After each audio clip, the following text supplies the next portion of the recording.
Okay, so we have a bit of an update on the Telegram situation, and you might be asking, what in the hell are you talking about? Well, let me tell you. So, about a month ago, the CEO of Telegram was arrested in France for, well, there's a lot of potential charges, but essentially, a big one was not cooperating with authorities.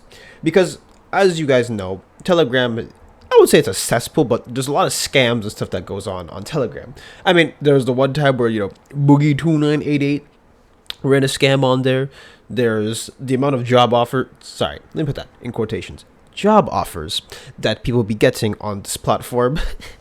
and the reason why people get away with it, or at least people not prosecuted as much, is because literally on Telegram, everything is as private as you can get it. The only way it is not private is, actually, no, I don't believe even Telegram even gets into that stuff. So essentially what happens is that it was, what do you call it, akin to the Wild Wild West, where anything can go, anything happens. And one of the bigger cases that I actually covered about a month ago, actually, was essentially in Korea. There was a lot of deep faking going on. And essentially what would happen is that there'd be these massive groups of people, about up to, I believe, up to like about 50,000 people, maybe even more. Because in Telegram you can have about up to, I believe, up to 200,000 people in a single channel at once, in a single chat at once. Unlike other apps where the limit is up to what, like maybe 1,000, maybe a little less than 1,000. So what happened is that basically, because there are so many people, a lot of people be getting deep faked. And mind you, in Korea, there's a bit of a history around women in general, not the most favorable. So you can imagine that in the minds of these people who are running this stuff, this was okay.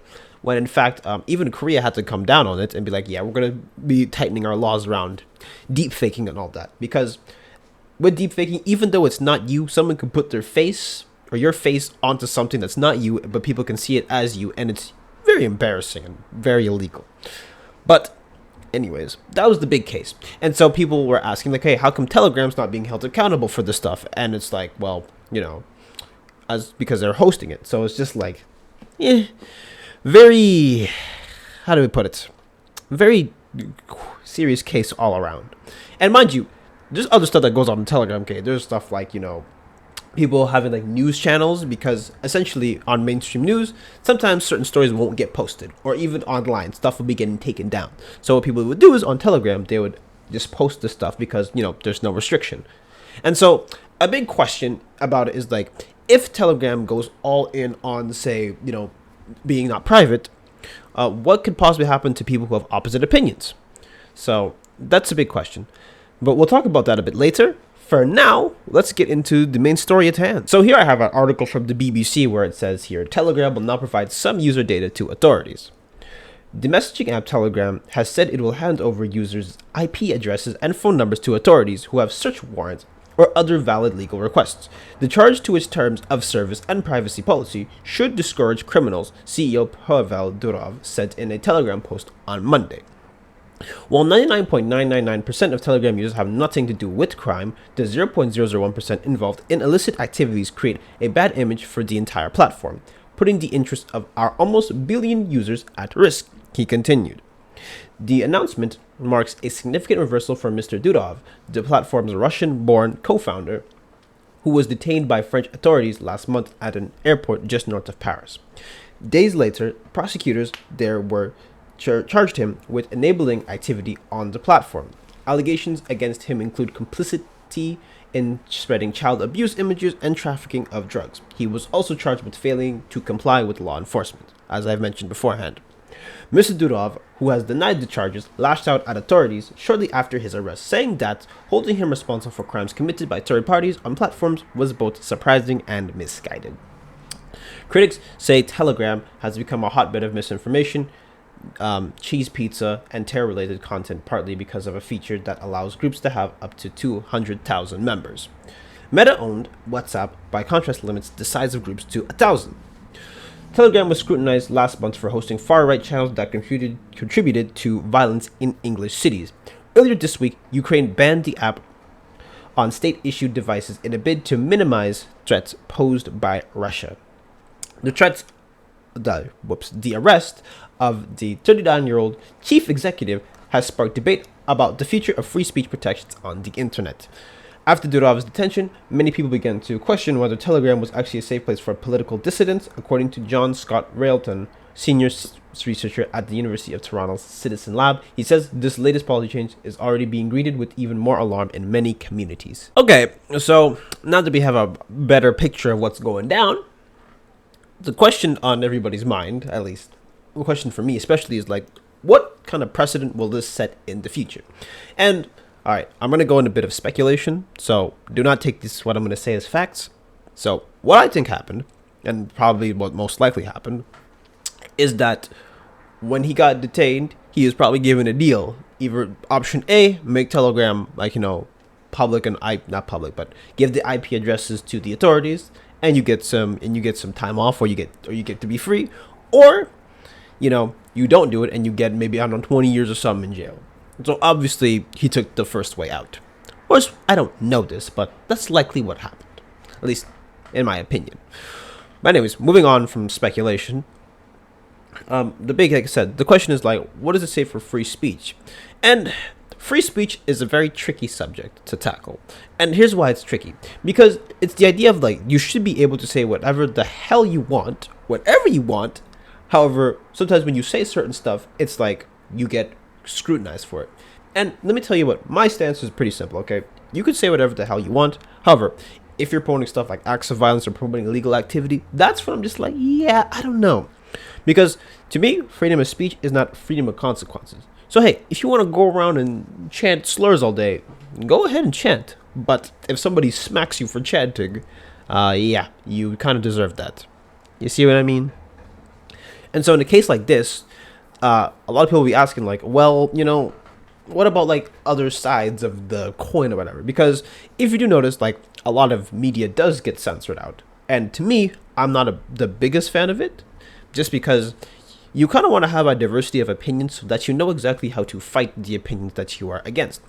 And I always be a proponent of this, because if an opinion's so bad, why not express why it's bad? If you want to have an opinion, if you want to call the population, you should be able to fight the opinion of why you shouldn't call the population, why it's bad. And so when I see stuff like this getting censored, I'm just like, I'm not the biggest fan of it.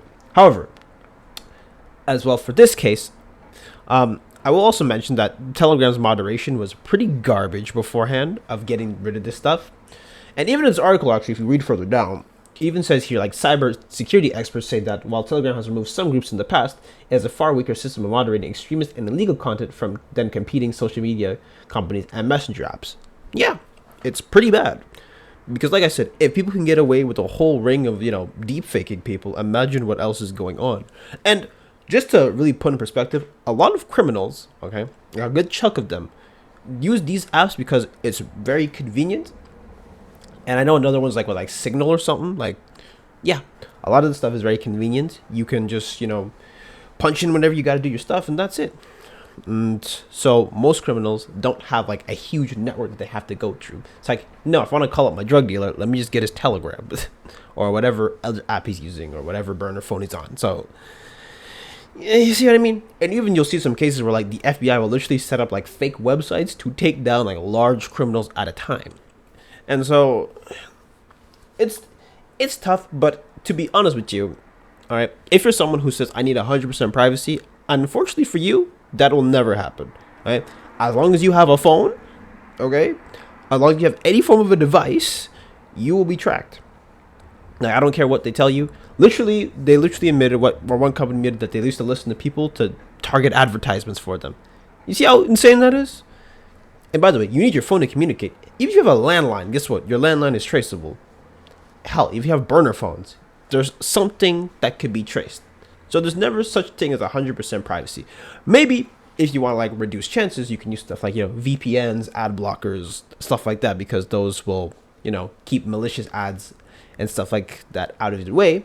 And hell, if you want to take an extra further, I might go a little bit level of geek here, but you can go on a Linux operating system, put on certain settings, and you can just use a virtual machine.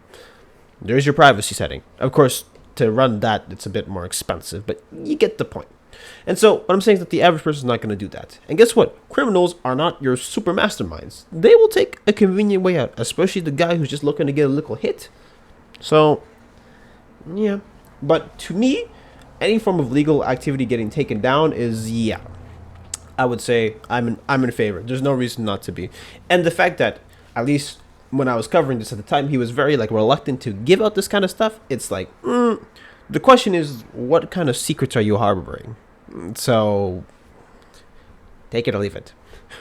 But anyways, what is to put a bow on it to wrap everything up. Yeah. So illegal activity getting handed over to authorities, I don't see anything wrong with it. However, it's also very possible that this could open up, people getting falsely, accused and falsely reported for different stuff. But anyways, if it's just 0.001%, as he says, then lock up the 0.001%. But in just my opinion, it's a bit naive to think that you have 100% privacy, or at least you can get to all the privacy in the world. It's not going to happen. At least not in this day and age. But anyways, what's your guys' thoughts about this topic? I'm very curious to hear what you guys have to say in the comments below. It's a very multi-layered subject, so maybe I have the wrong opinion. So who knows? But anyways, that's enough said out of me. I will see you guys in the next one. Bye.